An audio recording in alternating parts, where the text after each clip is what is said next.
तो hello guys, आज हमने खोल लिया है अपना आगे वाला फ्रंट व्हील और उतार लिया मडगार्ड, क्योंकि ये इसमें एक्सीडेंट में हो गया था डैमेज और इसे हमको करना था रिपेयर। तो हम खुद ही इसको सब खोल के हमने कर दिया था, टायर उतार दिया था और अभी इसकी डेंटिंग करेंगे हम। और ये देखो, हमने ये जो अंदर से इसको मतलब हैमर से लेके और उसके ऊपर कपड़ा लपेट के, ताकि एक्स्ट्रा डेंट वगैरह ना आए उस पर भी।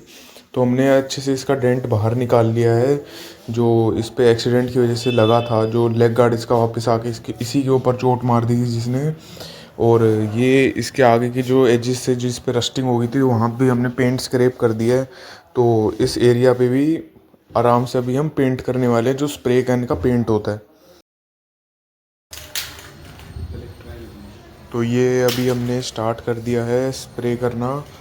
और ये धीरे धीरे, अब आपको पेंट करते टाइम क्या ध्यान रखना है, आपको एक यूनिफॉर्म उस तरीके में जाना है। मतलब आप लेफ़्ट टू राइट जा रहे हो तो आप लेफ़्ट टू राइट, फिर वापस राइट टू लेफ़्ट, एक यूनिफॉर्म में चलो। एक जिगजैग पैटर्न अगर आपने बनाया ना, तो आपके वहीं पे जो पेंट का एक फ्लो होता है ना, वो टूट जाएगा और अनइवन लेयर फॉर्म करेगा पेंट। जैसे आप वीडियो में देख पा रहे हो, इसे आराम से पूरा एक फ्लो में चलते हुए आपको पूरा पे पेंट स्प्रे कर देना है।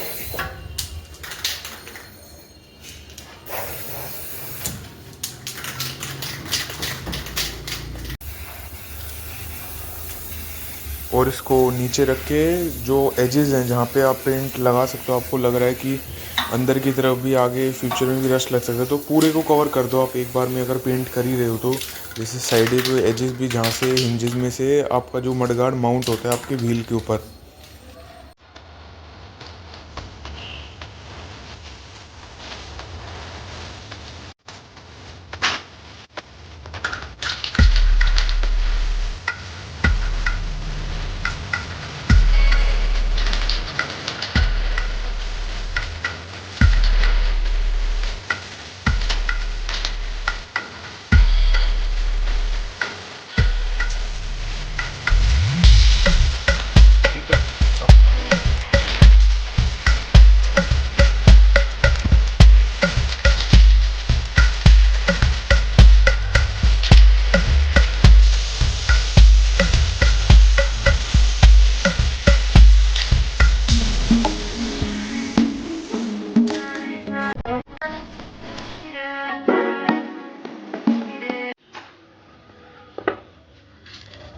और ये बाइक खड़ी हुई हमारी, और यहाँ पे हमने अपना सारा सेटअप कर रखा है, टूल्स वगैरह। और ये मडगार्ड भी नीचे ही है, फ्रंट व्हील भी नीचे ही है और पेंट हो चुका है। अब इसको ड्राई होने के लिए रखेंगे, फिर हल्का सा एक कोट और करके उसके बाद इस पर क्लियर कोट करके भी एक स्प्रे आता है, फिर उसके कोट होंगे इसके ऊपर। जैसे अभी ये देखो, ये क्लियर कोट का स्प्रे हो रहा है इस पर डायरेक्ट। एक तरीके से आपका जो पेंट होने का जब ड्राई हो जाए तभी यूज़ करो इसको। और ये आप इसके ना दूर से मारना है इसको, स्प्रे को थोड़ा, अगर आप पास से करोगे ना तो वाइट लेयर फॉर्म कर देते हैं ये, फिर वो ना ख़राब हो जाता है जो आपका पहले प्रीवियस पेंट होता है वो भी। इसको दूर से यूज़ करते हुए इसको भी वैसे ही यूनिफॉर्म लेयर में अप्लाई कर दो, और 2 कोट इसके भी अप्लाई करो। ये आपके पेंट को डैमेज नहीं होने देता है। मतलब जो कंपनी से आता है वो तो वैसे भी अगर रस्ट लग जाता है तो डैमेज हो जाता है। ये एक्स्ट्रा एडिड प्रोटेक्शन है आपके जो नॉर्मल पेंट आपने करा था उसके ऊपर से।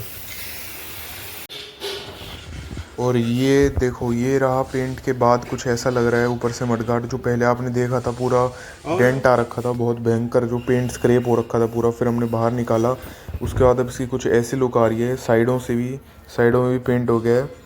और उसके बाद ये अब हमने सूखने के लिए यहाँ पर रख दिया था। और तो जैसा आप वीडियो में देख ही रहे हो, हमने पूरा मडगार्ड ऊपर से उतार दिया था और मतलब हम उसको रिपेयर कर रहे थे नॉर्मल डेंटिंग खुद ही करके, और उसके ऊपर स्प्रे पेंट से एक सस्टेनेबल वे में हम ज़्यादा पैसे खर्च किए बिना अपनी बाइक को रिपेयर कर रहे थे। और ये एक बहुत अच्छा वे होता है, इससे आपको ना सीखने में मिलता है कि आपकी बाइक कैसे है, ताकि कभी अगर इमरजेंसी वगैरह भी होते तो आप खुद खोल सकें, उस चीज़ को ठीक कर सकें।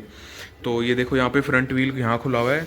अब इसमें आपको ये समझा देता हूँ, ये देखो, ये आगे का डिस्क ब्रेक होता है।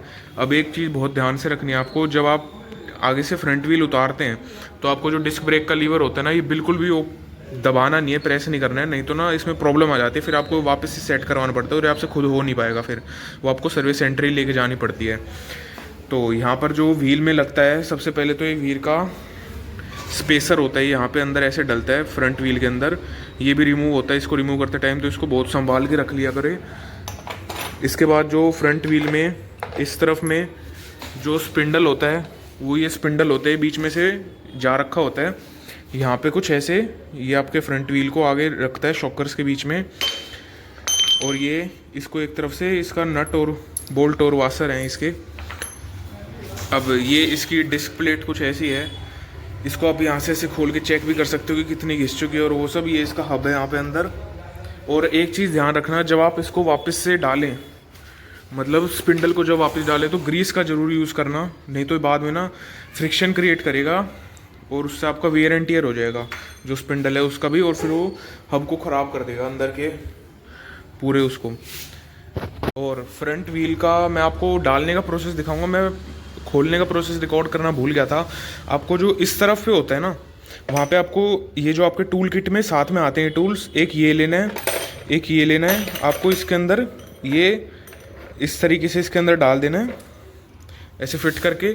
ये आपको ऐसे लगा के ऐसे ओपन करना है यहाँ से, जो ये होगा इसको, ये इसके बिल्कुल साइज़ का है तो ये इससे ओपन होता है। और दूसरी तरफ में आपको 17 नंबर की चाबी लगा के रखनी है यहाँ पे। इसको घुमाने की ज़रूरत नहीं है, आपको बस यहाँ वाली इसको घुमाना है और ये अपने आप इसका स्पिंडल खुल के अलग हो जाता है। ये सारे टूल्स हमने यूज़ किए थे। मडगार्ड भी मैं अभी आपको ला के दिखाता हूँ मडगार्ड की कैसी कंडीशन है अभी। मडगार्ड को डेंटिंग के बाद पेंट करने के लिए मैंने ये स्प्रे पेंट यूज़ किया था। ये बहुत कम रुपए में आ गए थे, मतलब 100 रुपये की एक कैन थी ये, और मतलब बढ़िया यूज़ हो गई है। उसमें पूरा को उसने कवर कर दिया। अभी बचा हुआ बहुत सारा पेंट। तो ये ब्लैक पेंट की कैन थी, ग्लॉस ब्लैक वाली, और ये इसके क्लियर कोट की होती है। ये आता है लेकर 190 करके, पर ये मुझे समझ नहीं आया उसमें कुछ लगाने, क्योंकि ये ना वाइट लेयर छोड़ रहा था ऊपर। या तो ये बहुत दूर से स्प्रे करना पड़ता है, या थोड़ा प्रोफेशनल ही कुछ इसको कर पाएगा, या तो इसको सॉल्वेंट में मिक्स करके 1:1 के मिक्सचर में फिर मारना पड़ेगा। तो ये अभी कैंसिल कर दिया अभी के लिए हमने, और ये हमने फाइनल कर दिया है उस पर मडगार्ड पे। चलो मैं आपको मडगार्ड दिखाता हूँ। और एक चीज़ ज़रूर ध्यान रखना, जब भी आप अपना फ्रंट व्हील खोलो तो सबसे पहले ना, अगर आपने इंजन नीचे सम्प गार्ड लगा रखा है तो बहुत अच्छा रहेगा, उसके नीचे ना 2 ईंट ऐसे अड़ा दो, ताकि बाइक, नहीं तो फिर आपकी अगर नीचे नहीं अड़ाए ना आपने और फ्रंट व्हील उतार दिया तो बाइक आपकी नीचे गिर जाएगी बिल्कुल, फिर कुछ रुकने का नहीं। तो ये ज़रूर ध्यान से बिना भूले ये ऐसे आपको नीचे लगानी है ताकि बाइक नीचे नहीं गिरे। और ये पूरा हमारे यहाँ पे अभी टूल्स वगैरह पड़े हुए हैं क्योंकि हमने अभी खोल रखा है। तो ये हमारे यहाँ पे मडगार्ड है जो हमने अंदर की तरफ से, ये पूरा पेंट हुआ है। आप शाइन देखो एक बार, ये पूरा यहाँ पेंट किया गया है। और ये एक जगह पे जो आपको निशान दिख रहा है ना, ये अंदर से यहाँ बेंट हो गया था एक्सीडेंट की वजह से, तो हमने अंदर से डेंटिंग करके वापस बाहर की तरफ निकाला है। और मतलब ये पीछे की तरफ रहता है तो इतना नोटिस में आता नहीं है, पर जब पेंट उतरा होता ना तो ये बुरा लग रहा था। इसलिए ये मडगार्ड के फ्रंट वाला एरिया है, इस पर हल्की सी चिपिंग है, ये बाद में मार्कर वगैरह से उससे ठीक करेंगे। अगर पूरा स्प्रे मार देना तो जो कंपनी का OEM पेंट आता है ना, वो गोल्ड फ्लेक्स के साथ अंदर आता है, इसमें ना गोल्ड स्पार्कल होता है, वो खराब हो जाता है। तो यहाँ पे पीछे देखो, ये यहाँ पे लेग गार्ड नहीं हमारे लग के यहाँ चोट मारी थी, उसके जैसे यहाँ का पेंट उतर गया था। अभी आपको थोड़ा ये रफ लग रहा होगा, पर लगने के बाद नहीं, उसमें घुल मिल जाके प्रॉपर ओके हो जाएगा। जब, क्योंकि अभी मडगार्ड का ऊपर से भी गंदा है ना, जब साफ सफाई होकर धुलेगा ना तब प्रॉपर हो जाएगा इसका रबिंग करके। पीछे से भी हमने इसको पेंट कर दिया अच्छे से, जो एजेस थे इसके वो भी पेंट हो चुके हैं यहाँ से, तो मतलब कहीं से भी छूटा नहीं है। जैसे यहाँ से भी आप देख सकते हो, बिल्कुल प्रॉपर नए वाली जो फिनिशिंग होती है ना वो आगे, खासकर स्पेशली अंदर की तरफ से, तो आपको डिफरेंस पता चलेगा नहीं इसमें। और ये फ्रंट की तरफ से था, यहाँ पे ना ये पेंट में चिपिंग्स नहीं है इस तरफ पे, ये ऊपर से रबिंग से ही हट जाएगा। बाकी जो आगे की तरफ थी ना बिल्कुल एजेस पे, वो हमने ठीक करी दिया पेंट करके। ये देखो अंदर से भी था तो यहाँ पेंट कर दिया गया ताकि रस्ट ना लगे। अभी आपको ये रीज़न बताता हूँ कि इसको हमने नया मडगार्ड ही रिप्लेस क्यों नहीं करवाया, हालांकि ये पुराना ही हमने खुद क्यों रिपेयर किया। अब देखो, अगर हम नया वाला रिप्लेस करवाते तो आराम से वो 2,5-3 हज़ार रुपये का, मैंने कोटेशन लेके आया था कितने का पड़ेगा, 2,5-3 हज़ार रुपये का वो मडगार्ड आता, और उसको आने में भी चेन्नई के प्लांट वगैरह से आता है इनके बन के, तो ऑन ऑर्डर आता, तो उसका ना टाइम बहुत लग रहा था एक तो, और उसका ना फिर मेरे को वो नहीं लगा, एक तरीके से फीजिबल नहीं था कि इतने मनी उस पर डालना, स्पेंड करना। जो काम थोड़े से पैसों में हो सकता है, जैसे हमने 100 रुपये का इसमें स्प्रे पेंट लगा के प्रॉपर ओके फिनिशिंग हो गई, खुद इसको रिपेयर करके सारी चीज़ को, इसलिए बेस्ट लगा ये वे इसको इस तरीके से ठीक करने का। मतलब जो चीज़ बाद में अगर ये फिर अगर कभी और सीरियस डैमेज होता है इसमें तो एक बार में बदलवा लेंगे। अभी इस छोटी सी चीज़ को जो पीछे रहती है इसके लिए पूरा बदलवाने का मतलब बनता नहीं था, तो मैं इसका आपको वापस डालने का प्रोसेस दिखाऊंगा।